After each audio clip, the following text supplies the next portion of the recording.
Bom, até agora nós vimos a forma mais direta e mais simples de passar uma entrada para um programa, que é passando argumentos de linha de comando para esse programa.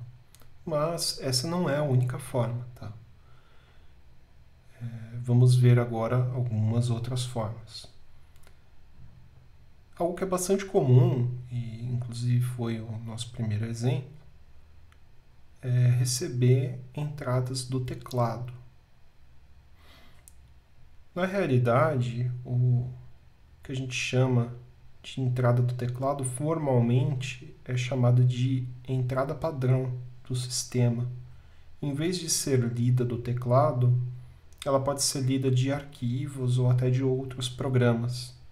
Essa é uma outra forma da gente fornecer entradas para um programa a partir do shell. Então, aqui nós vamos utilizar um programa que já vem instalado no Linux, que é o WC. O WC ele tem várias opções. Ele pode ser usado para contar a quantidade de caracteres, de palavras ou de linhas de um arquivo. Se eu colocar a opção "-L", ele vai contar a quantidade de linhas. Se eu executar isso aqui, ele vai ficar esperando eu digitar as entradas com o teclado. A hora que eu quiser parar de fornecer entradas, isso não é exclusivo do WC, isso é para qualquer programa. Eu posso apertar as teclas Ctrl D de dado. E aí ele forneceu a saída 2, porque tem duas linhas na minha entrada. Ele vai fornecer a saída 3 assim que eu apertar Ctrl D. Se, em vez dele ler a entrada padrão do teclado, eu quiser que ele leia de um arquivo, como que eu posso fazer? Bom, tem alguns arquivos aqui no meu diretório. Eu posso colocar esse sinal de menor e o nome de algum arquivo.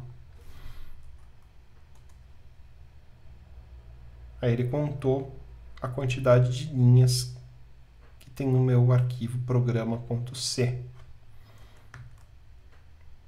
Posso colocar espaço ou não aqui, isso é indiferente. Tá? Essa é a única forma de fornecer uma entrada de forma automática para um programa? Não, tá? Existem outras formas. Suponha que eu tenho uma entrada que eu queira fornecer para esse programa que está dentro de uma variável.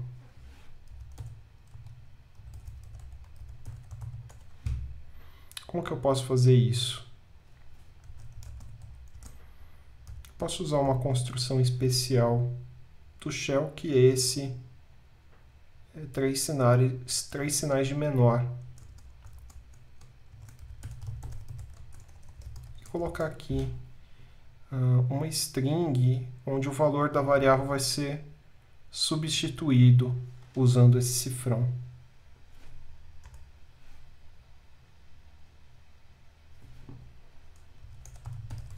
Suponha que essa variável tivesse mais de uma linha.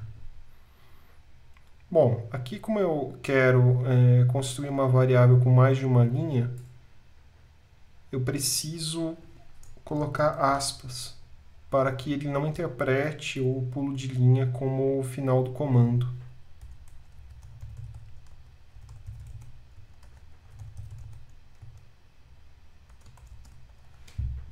E fecho aspas no final. Agora ele contou 4, né? Lembrando que essa última linha aqui estava em branco, né? Se eu quisesse ter fechado sem ter uma linha em branco, eu poderia simplesmente ter colocado essa aspas logo depois de linha 3.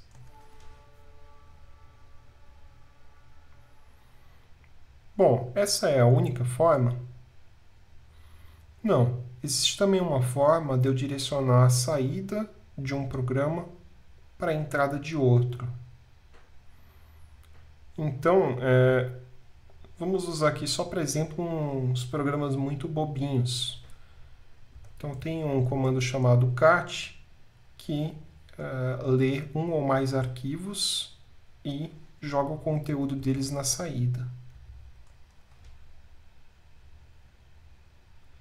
Se eu quiser mandar a saída desse comando para o comando wc-l, posso usar uma construção que a gente chama de pipe, que é essa barra vertical. Se eu colocar aqui pipe e um outro comando, o que ele vai fazer? Ele vai executar esse comando e vai direcionar a saída dele, que geralmente iria para o monitor, que a gente chama de saída padrão, para a entrada padrão do próximo comando. E aqui a gente tem um comando exatamente análogo a esse, só que está fazendo a mesma coisa de outra forma.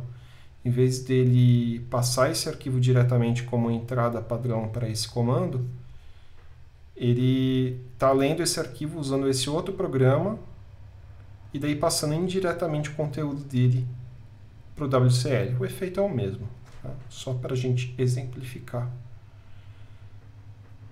Isso pode ser usado com outros comandos quaisquer. Por exemplo, existe o comando echo, que é como se fosse um print. Ele simplesmente mostra na saída algo que a gente escreveu aqui. E aqui eu posso fazer substituição de variável também. Eu posso jogar a saída desse comando na entrada do outro. E aí eu tenho o resultado exatamente análogo a esse comando anterior, mas feito de forma indireta. Primeiro eu estou usando um comando que manda para a saída padrão o conteúdo dessa string que teve a variável substituída para o wc-l. Aqui é interessante notar que as nuances de interpretação de string tem um papel fundamental. Como essa variável contém pulos de linha, se ela não estiver dentro de uma aspas duplas, os pulos de linha vão ser interpretados como separação entre argumentos. E daí vai ficar tudo numa linha só. E o comando não vai dar certo como eu esperava. Vejam com aquele programa que a gente escreveu no vídeo anterior. Se eu executo dessa forma, ele recebe com os argumentos separados. Por isso que o echo não tem como saber. O echo nada mais é do que um programa. E não tem como ele saber se originalmente era espaço ou se era pulo de linha. Então ele coloca espaços. Já se eu colocar dentro de uma aspas duplas, ele vai passar isso tudo como uma string só. E daí o programa tem condições de saber que originalmente eram pulos de linha. Então, sempre que a gente for introduzindo novas construções, a gente tem que lembrar daquelas nuances de como que as strings são construídas para passar os parâmetros. Porque isso vai aparecer em toda a linguagem do shell script. Tá? Então a gente está usando uma construção aqui que não tem nada a ver com isso, que é um pipe. A gente pode achar que isso é um problema do pipe, mas na verdade é um problema da forma como o conteúdo dessa variável está sendo passado para esse comando.